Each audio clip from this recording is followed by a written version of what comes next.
Let's begin. All right, good evening, everybody. Welcome to the Wednesday Town Council meeting for August 19th. We will begin with a roll call, please. Here.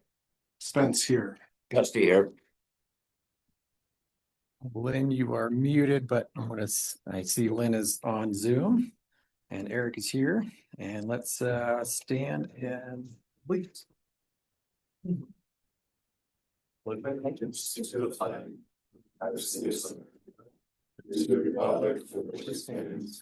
nation, under God, indivisible, with liberty and justice.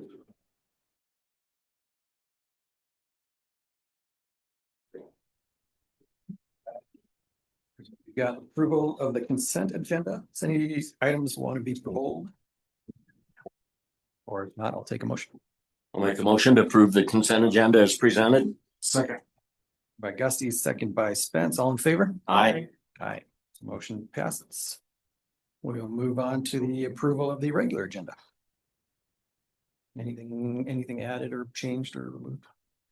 No, I think let's just leave it as it is. Perfect.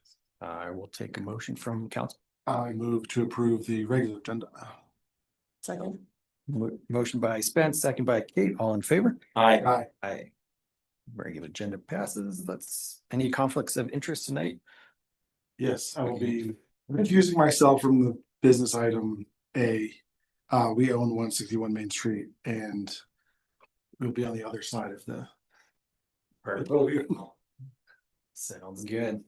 Moving on to staff reports. Rob, another great managing report as always. Thank you. I sent an email out. Gusty responded about the joint meeting. And when I met with Virginia O'Brien, she was just like, just let us know if there's anything beyond this that's going to come up or questions so we can be prepared. I know when they went to Vail, there was some things that came up and they just didn't have the answers and they felt bad about that. So, but I will bring up the concerns about the sheriff's contract and the pricing of kind of the significant jump that we're being asked to make. But if there's anything else, let me know. We're going to do, and that's September 16th. We're going to have food here at 5, but we're not going to move the meeting up.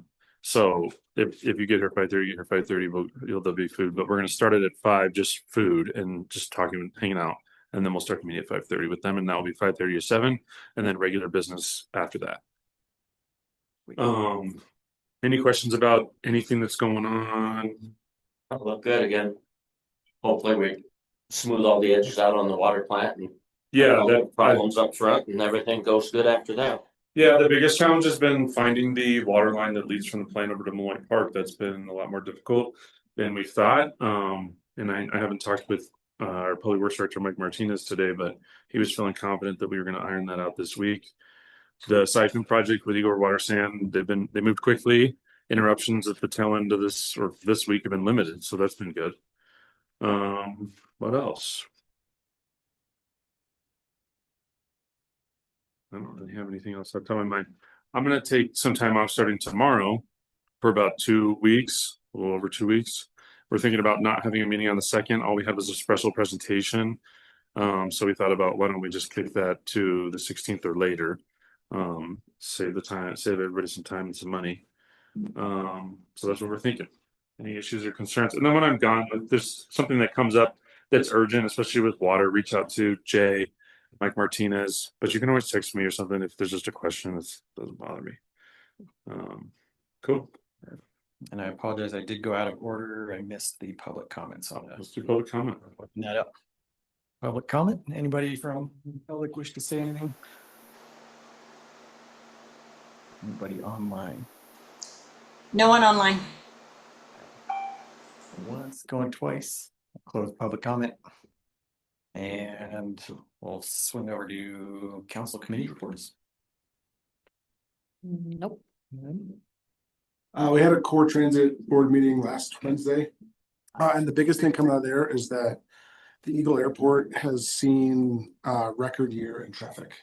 The core transit is contributing $1.5 million per year to help get more direct flights there. So they have guaranteed minimum contracts for the flights that come in and out of the airport. So if they don't have enough travel on them, Core and Eagle Airport help contribute to the airlines to keep those running for like a test case of a year or 2 years. But last year we saw 13.7% increase over 2024, the year before. And then since 2018, it's been 84% increase in Eagle Airport traffic. Next year will probably be worse, won't it, with that? Aspen's closing, so it's going to be even worse. They've By gotten worse, you mean better for the county. Yeah. busier? Busier. Better, I guess, but more.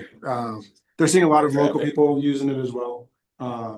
So Do they have any ideas on what's driving that?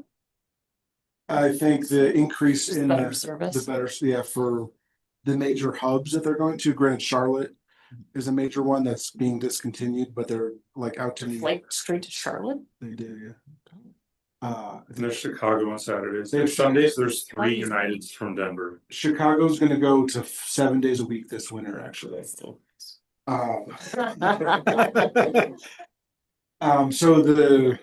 all of our money that's our half-cent tax is going to Core is helping support that as I well. didn't know Core made a contribution. That's cool. I think yes, I think it's 2.5 million total, and Core does 1.5 million, and they're going to continue that going for the next year at least. And then this winter they saw more parking issues because it was more locals, even though the winter wasn't as bad or wasn't as good, and there weren't as many out of towners. So Jacked the parking rates up to $8 a day. they're trying to sort There's a new parking lot that went in across the street that somebody opened that they're renting like by the day, so. so just keep looking at the Eagle Airport for new routes coming this winter and the following year, because they're trying to keep it as busy as possible and having new good routes for everybody to go to. And the Denver commute is not the best. No. I had a High Five Access Media board meeting on Monday, and J.K. Perry, the executive director, came up with a real handy toolkit for fundraising. It's going to be really helpful when we start doing our fundraising drive. So I have. And I guess one thing I didn't mention is like we had the art at the market this weekend, this Saturday. It went really well.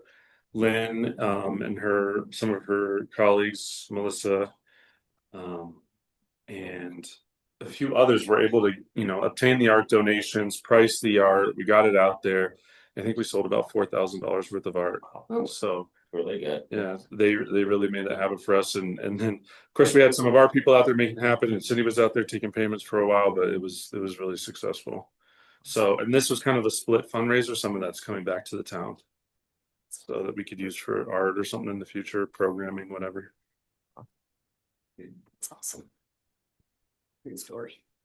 Lynn, did you have any council or committee? Yeah, I just want to say thank you so much to Cindy and to Rob for making that so successful. And it was really exciting. There was also so many people at the market, and it was like the old times. There was just so much energy.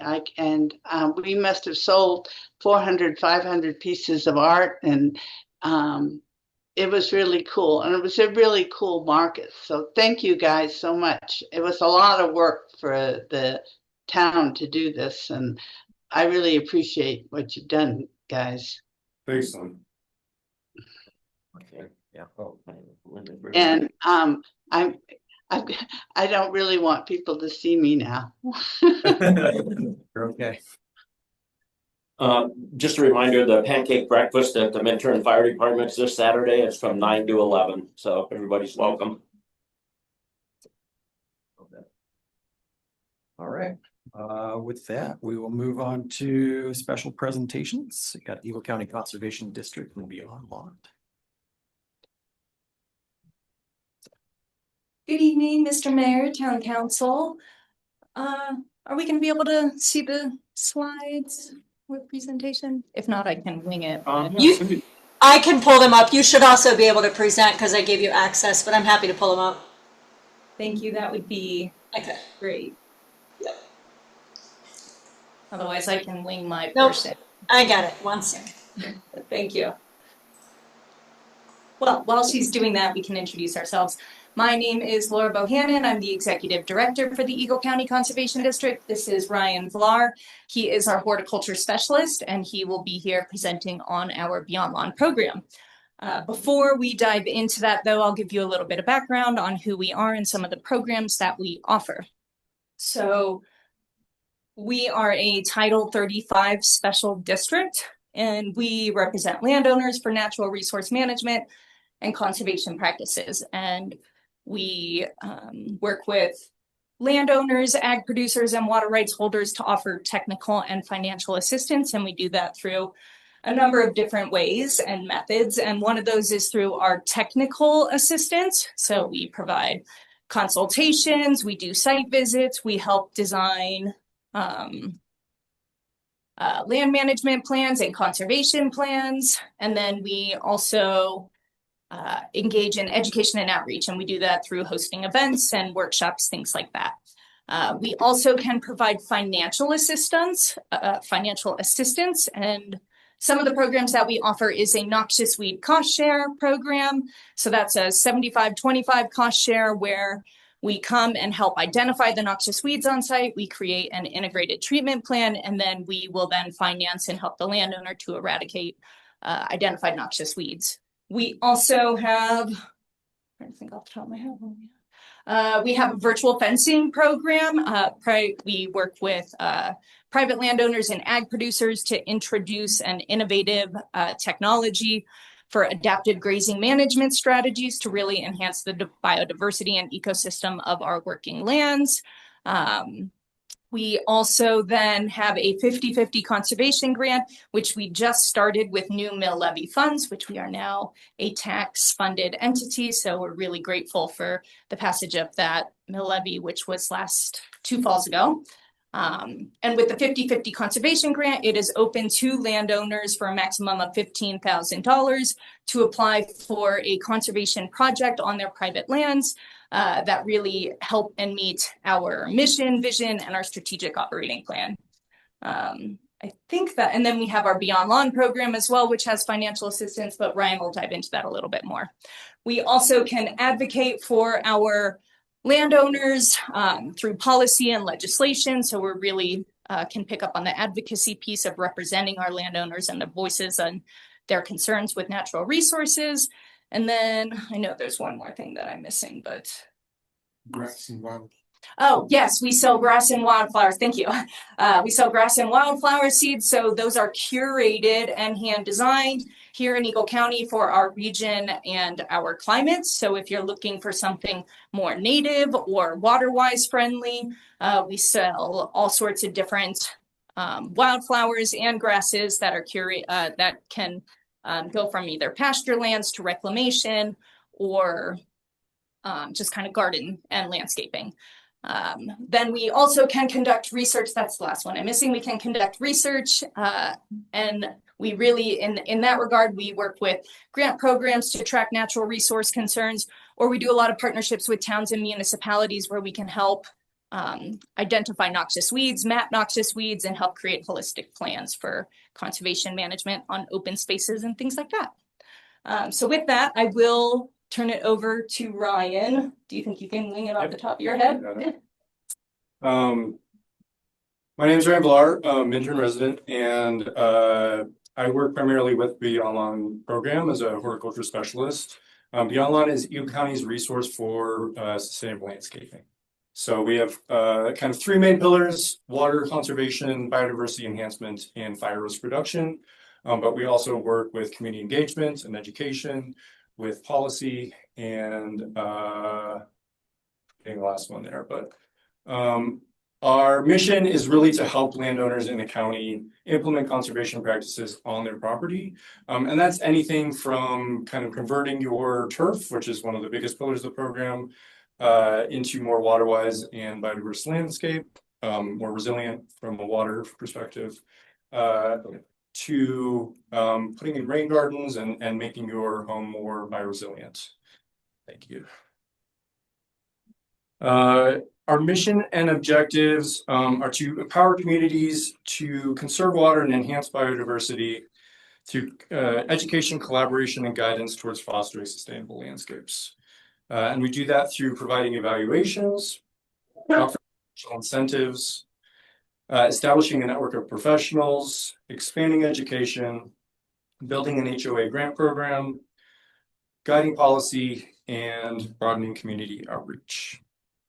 So we really want to support community resilience. The main natural resource concerns that we address are water. So 80% of outdoor water use is lost from the watershed through evaporation. About 95% of indoor water use makes it back into our watersheds. And so the real opportunity for saving water is outdoors. So wildfire resilient communities and awareness is another main pillar. Every time we're out there on an evaluation, we are talking to the homeowner about their wildfire risk and making sure that any recommendations we make work in tandem, water-wise and fire-wise. And then enhancing our biodiversity. We all live here for a reason. We love our natural environment and enhancing the environment that we share with flora and fauna is a huge priority. So this year, historic drought drove unprecedented program demand. We have a growing wait list for evaluations. And in response to that, we're providing office hours where anyone can come by, ask us questions, get some one-on-one advice. Working with contractors to expand our access to evaluations so that they can provide evaluations. Adding more workshops and educational opportunities, and expanding technical assistance for 2027. We also started an HOA mini grant program to help HOAs figure out how to make their properties more water-wise and sustainable. One thing about 2026 is our previous rebate funds are sunsetting. And so we are seeking more rebate funds going forward to help these homeowners implement these practices on their properties. So for 2027, we've restructured rebates, and the maximum rebate will be $500 per property per year. And this is really to push the highest impact actions and spread the rebate funds over a larger area. Rebates are first come, first served, and there are 4 main categories: irrigation efficiency, turf conversion, revegetation, and stormwater retention. For every $10,000 of rebate funds, 20 or more residents benefit. And as before, a low cost evaluation is required for rebates. And so we just want to thank you and collaborate more with the town of Minturn so that we can move all our communities in the valley towards more sustainable landscaping and more resilient landscaping. This year has really shown the need for it. Up here's an example just of kind of the separate actions that you can take or that homeowners can take to get the rebates. Would you guys be interested in next, like, well, the earliest would be June, but coming to the Minturn market and maybe doing some programming or something with the public? We could support you with space or whatever. Absolutely. We used to actually have a booth at the Minturn market. This is the first year, I believe, that we haven't done it. We've mostly been shifting our staff to expertise and boots on the ground. There's really such a high need for, and we were really grateful that with mill levy funds, we were able to hire Ryan. He's actually a local Minturn resident and one of the best horticulturists in the valley. So take advantage of him as a neighbor, I would say. But yeah, really I think getting our experts on the ground, we could probably talk and do as Ryan said earlier, we've been doing these beyond lawn office hours. So being at the Minturn market, I think, as an office hours scenario where landowners can come with their design plans, their plant questions, all of their needs, and sit down and have a one-on-one with Ryan and also Denise Strenker, she's another horticulturist specialist. Having them available to help answer landowner questions, I think, is really the most beneficial piece to this. We're learning as we go that education is what's really empowering landowners to make the right decisions for their landscapes and for conservation practices as well. So I think that that's a great opportunity. And maybe we'll reach out to you like February, March, and if we do something, but maybe we target a specific Saturday and then we just promote it. Absolutely. Try to get people out. Yeah, I think we'd love to collaborate more with Minturn, Town of Minturn, and you all on the resources that are available. Since we've last spoken with you guys, it might have been before the mill levy passed, and we've really grown a tremendous amount in our technical expertise, and that's really the area that we want to shine in is that consultation and the one-on-one with the landowner and being able to pass on their knowledge onto you so that you can make the best decisions for your property. And we did recognize early on, our evaluations received a growing wait list. And so we're working really hard to partner. We're going to start training landscape companies and irrigation companies to help adopt our methods and really take our conservation roadmap, our services, go and do the land visit for us, come back with all the details that they've gathered, and then we can produce that report and hand it back to the landowners. And then the landowner has also made the connection and introduction with a landscape company if they choose to move forward. They can choose if they'd like to move forward with their services or not. Cool. So do you have a pretty big wait list right now? Because I know last time you were in, Yep. I had somebody contact you right away and they never did get back. Yeah. And then I think I called and I talked to somebody and they said the wait list was so long that couldn't do anything. Yeah, and then again, that was really as we were receiving our mill levy funds and putting this program into operation, and the need far exceeded than our capacity to serve. And we are still playing catch up on that, but we will get there. And I do believe by next summer, we are going to have a handful of landscape companies and professionals that are going to be available.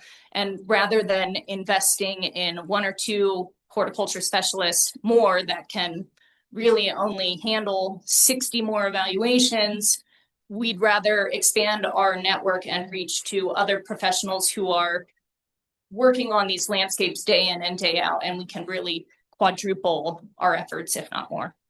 So will there be a fee involved if the landscape company comes to your place? Nope, it's going to be the same as an evaluation fee. So the catch is that the landscape companies get to network with more landowners. We're essentially drawing in potential business for them.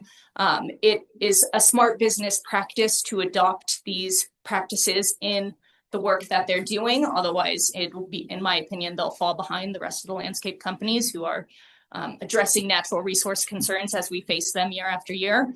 And so it's really just kind of adopting their methods and picking up potential clients. But at the end of the day, it's going to be up to the landowner to choose if they want to work with them or not. Thank you.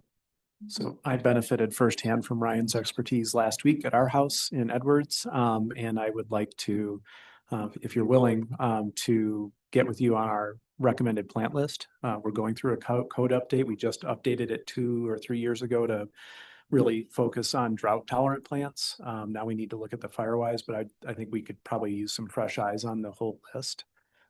So I think that'd be helpful.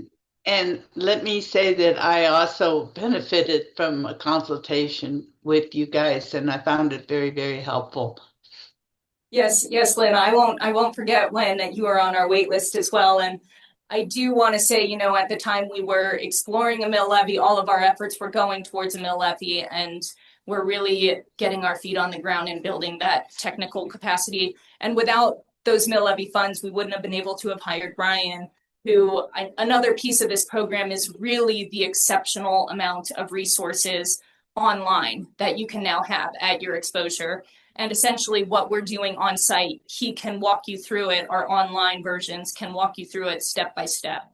And he's built plant selection tools where you can go in and literally list your elevation, your preference, your shade, and it will give you a list of plants that we recommend based on your preferences. And then we're also working to expand our network for availability of plants and resources to actually see your project through.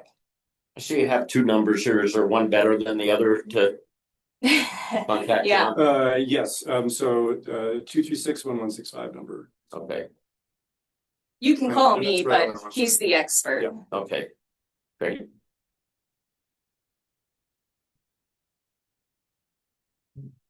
Any questions from council or?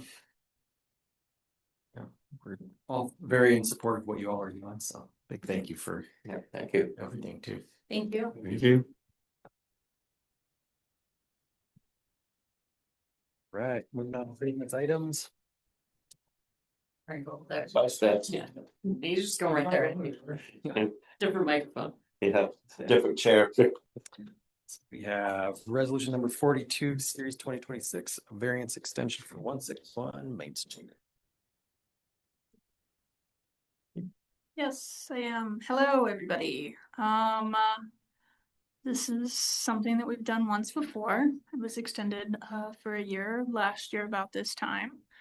Unfortunately, due to some, I think, continued unforeseen circumstances, the applicant Spence is requesting one additional extension of the variance to be through September 3rd of next year.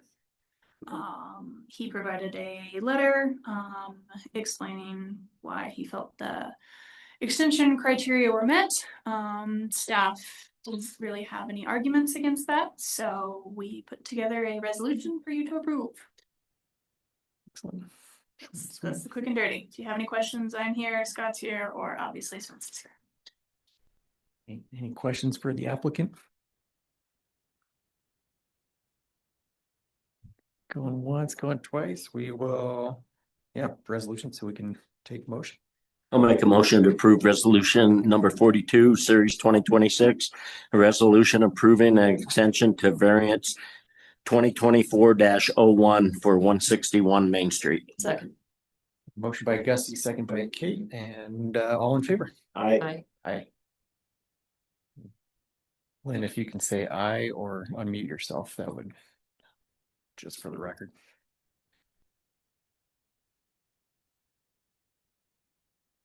Maybe put a thumbs up in front of the camera. Or thumbs up will also work. Above your head.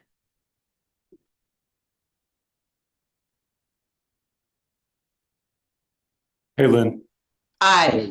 Oh, Thank you. thank you. Just had to make sure for the quorum. All right, thank you, Spence. And with that, we'll close business items onto discussion direction items, which I don't see any, so we can go to future agenda. Which is. Yeah, September 2nd, we're gonna poll. September 16th, we talked about that, the joint. And then Cindy's maybe looking at scheduling that special presentation just because the commissioners want 5:30 to 7. And we don't want it to go forever. And then the 7th, we have the model traffic code, updates to court fines. Yeah, Sorry, Rob, the model traffic code stuff is getting pushed to long-term for now. okay, long term, love it. And Jay So- added all the dates for the budget review, if you guys have any. I can bring that up if needed. Oh, okay, is that starting in October? Yes. October 7th is the one where you guys accept it, and then we do the public hearing in the first meeting in November, and the ordinances in the second meeting in November and the first in December. And I talked with Madison this morning. We're thinking we're going to start talking with council about the Minturn Forward Land Use Code update at the end of October, maybe the second meeting. So, One thing I noticed that got off there, what I brought up about changing our codes for water, like for new construction. Were we gonna do that or you guys had some updates in your code, right, on that, or? so that they don't have to plant trees and water them and? I think we still need to talk about how to handle that moving forward. Okay. We have proposed lessened requirements. But we have not gotten rid of the requirement for trees altogether because we didn't receive that direction. So if you want us to get rid of the requirement for trees altogether, that's certainly something we can entertain. It was in the context of a water emergency, correct?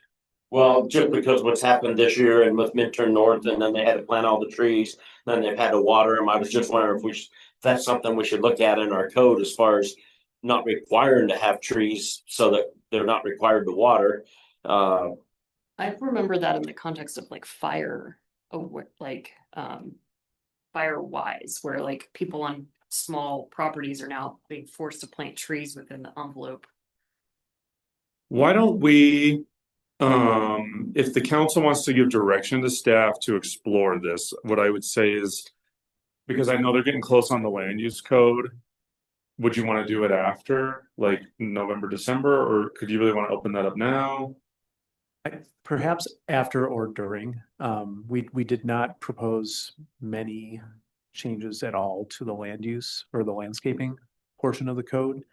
And I think we're getting to the end of growing season and planting season anyway. So if we can at least adopt the code, and then if we need to revisit specifics around number of trees required for new homes, and then exemptions essentially for that, if it's a water emergency or if the wildfire resiliency code trumps the landscape requirements, then, you know, it gives us flexibility, gives you flexibility during the site-specific development approvals for a single-family home or whatever it is.